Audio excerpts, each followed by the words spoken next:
নমস্কার বন্ধুরা, ভাই বোনের হেসেল ঘরে সবাইকে স্বাগত। আজ আমি আপনাদের দেখাবো কত সহজে দোকানের মতো বাড়িতেই সুস্বাদু বিস্কুট বানানো যায়। খুব সহজেই, খুব কম উপকরণ দিয়ে, কত কম সময়। এই বিস্কুটগুলো মুখে দিলেই গলে যাবে। সকাল বা সন্ধ্যা গরম গরম চায়ের সাথে এমন বিস্কুট খেতে দারুণ লাগে। এমন স্বাদের রেসিপি পেতে হলে পুরো ভিডিওটি স্কিপ না করে দেখার জন্য অনুরোধ রইল। আজকের রেসিপির জন্য আমি এখানে একটা প্রথমে মিক্সিং বোল নিয়ে নিলাম, আর এই কাপের নিয়ে নিলাম 1 কাপের থেকে একটু কম ঘি। ঘিটা আমি এই বোলের মধ্যে দিয়ে দিলাম। ঘিয়ের পরিবর্তে আপনারা এখানে সাদা তেলও ব্যবহার করতে পারেন। এই রেসিপিটার জন্য পরিমাপটা কিন্তু ভীষণ গুরুত্বপূর্ণ, সেই জন্য আমি এখানে একটা কাপ মেপেই কিন্তু ঘিটা দিয়েছি।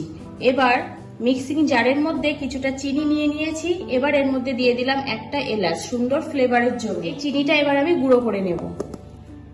চিনিটা গুঁড়ো করা হয়ে গেছে। এবার সেই একই কাপ মেপেই ঠিক যতটা আমি ঘি নিয়েছিলাম ততটা আমি গুঁড়ো চিনি নিয়ে নেব। এই যে আমি চিনিটা নিয়েছি, 1 কাপ পুরোপুরি নিইনি, একটুখানি কম আছে যতটা পরিমাণে ঘি ছিল। এবার এই গুঁড়ো চিনিটা মিক্সিং বোলের উপরে একটা স্ট্রেনার বসিয়ে দিলাম, আর এই গুঁড়ো চিনিটা এর মধ্যে দিয়ে দিলাম। এবার এটা চেলে নেব। এবার একটা ছোট হ্যান্ড ব্লেন্ডার দিয়ে এটা ভালোভাবে মিশিয়ে নেব। ভালোভাবে এটা মিশিয়ে নিয়েছি। এবার এই ঘি ও চিনির গুঁড়ো মিশ্রণের মধ্যে আরো কিছু উপকরণ অ্যাড করব। তার জন্য আবার আমি স্ট্রেনারটা বসিয়ে দিলাম মিক্সিং বোলের উপরে। সেই কাপেরই একই পরিমাপ অনুযায়ী আমি নিয়ে নেব 2 কাপ ময়দা। এই রেসিপিটায় আপনারা ময়দার পরিবর্তে আটাটাও ব্যবহার করতে পারেন। প্রথমে 1 কাপ নিয়ে নিলাম, আবার 1 কাপ নিয়ে নিলাম। স্বাদটাকে বাড়ানোর জন্য দিয়ে দেবো 1 চামচ গুঁড়ো দুধ। 1 টিস্পুন দিয়ে দেবো বেকিং পাউডার। এখানে কিন্তু বেকিং সোডা নয়, বেকিং পাউডার দিতে হবে। আর দিয়ে দেবো 1 চিমটি লবণ। সব উপকরণগুলো আবার চেলে নেব।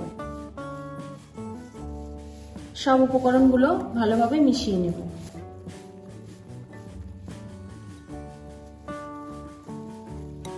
হাত দিয়ে ভালো করে মেখে নেব।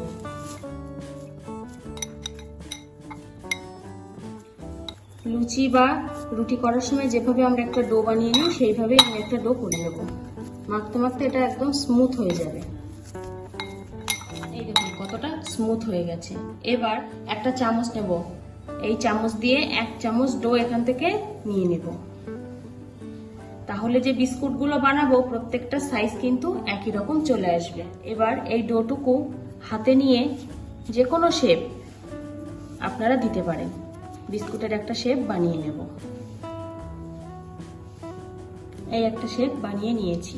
এবার ছোট একটা কাঠি দিয়ে এইভাবে আমি ডিজাইন করে নেব উপরে। আপনারা চাইলে যে কোনো ডিজাইনই করতে পারেন।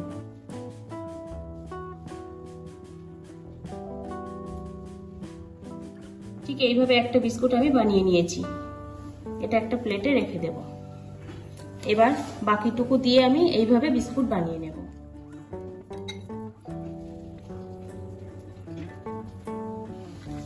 বিস্কুটগুলো সব কিন্তু বানানো হয়ে গেছে। এবার একটা স্টিলের থালা নিয়ে নিলাম। এবার আমরা নর্মালি কেক বানানোর জন্য যে পাত্রে কেকের ব্যাটারটা দিই, পাত্রটাকে যেভাবে রেডি করে নিই ঠিক সেভাবেই এখানে আমি এই থালায় রেডি করে নেব। এখানে আমি দিয়ে দিলাম একটা নর্মালি পিসটা, আমরা বাড়িতে লিখি যে কাগজ, সেই কাগজেরই কাগজ দিয়েছি এখানে আমি। আপনারা চাইলে এখানে বাটার পেপারও দিতে পারেন। এর মধ্যে দিয়ে দেবো 1 চামচ মতো সাদা তেল। এবার এটা তেল ব্রাশ করে নেব। থালাটা ভালো করে তেল ব্রাশ করে নিয়েছি। এবার যে বিস্কুটগুলো আমি বানিয়ে রেখেছিলাম সেখান থেকে একটা একটা করে এই থালার উপরে দিয়ে দেব। একটু ফাঁকা ফাঁকা করেই দিতে হবে, যেন কোনোটার সাথে কোনোটা লেগে না থাকে।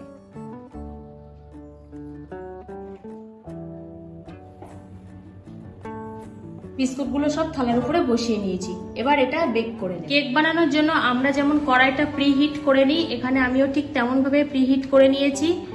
ঢাকাটা আমি খুলে নিলাম। কড়াইটা কিন্তু বেশ গরম। প্রিহিটটা কিছুই না, খুবই নর্মাল একটা ব্যাপার। এখানে নর্মাল কড়াইয়ের মধ্যে আমি একটা স্ট্যান্ড বসিয়েছি। আপনারা চাইলে এখানে কিন্তু কড়াইয়ের ভেতরে লবণ বা বালি দিতে পারেন, আমি কিছুই দিইনি। এবার এই স্ট্যান্ড বসানোর পর এই ঢাকনাটা দিয়ে আমি ঢাকা দিয়ে রেখেছিলাম 5 থেকে 7 মিনিটের জন্য।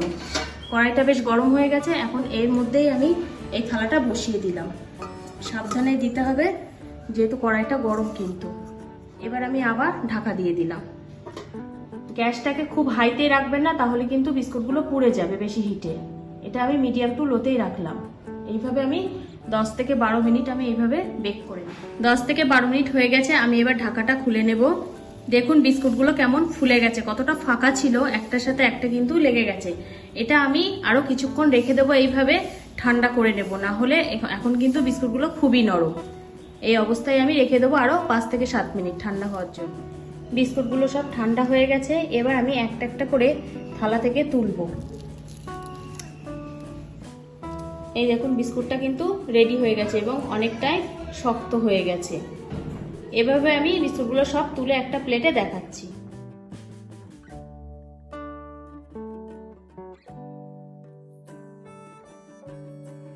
দেখুন বিস্কুটগুলো কত সুন্দর দেখতে হয়েছে, দেখতেও যতটা সুন্দর খেতেও কিন্তু ততটাই মজার।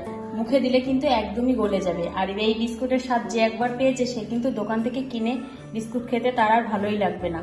কতটা কম সময়ের মধ্যে একদম ঘরোয়া উপকরণ দিয়ে আমি আজকে বানিয়ে ফেলেছি বিস্কুটটা। আপনারাও চটপট বানিয়ে ফেলুন এইভাবে রেসিপিটা দেখে। আর কেমন হলো অবশ্যই কমেন্ট করে জানাবেন কিন্তু। আর এই বিস্কুটটা এখনো নরম আছে, যত ঠান্ডা হবে ততই বেশি এটি মুচমুচে হবে, খেতে আরো বেশি ভালো লাগবে। আজকের রেসিপিটা তাহলে এই পর্যন্ত। যে সকল নতুন বন্ধু আমার ইউটিউব চ্যানেল থেকে দেখছেন তারা অবশ্যই চ্যানেলটিকে সাবস্ক্রাইব করে দেবেন। আর যে সকল বন্ধুরা ফেসবুক থেকে দেখছেন তারা অবশ্যই ফেসবুক পেজটিকে ফলো করে দেবেন। আজ তাহলে এই পর্যন্ত, দেখা হচ্ছে পরের কোনো নতুন রেসিপিতে।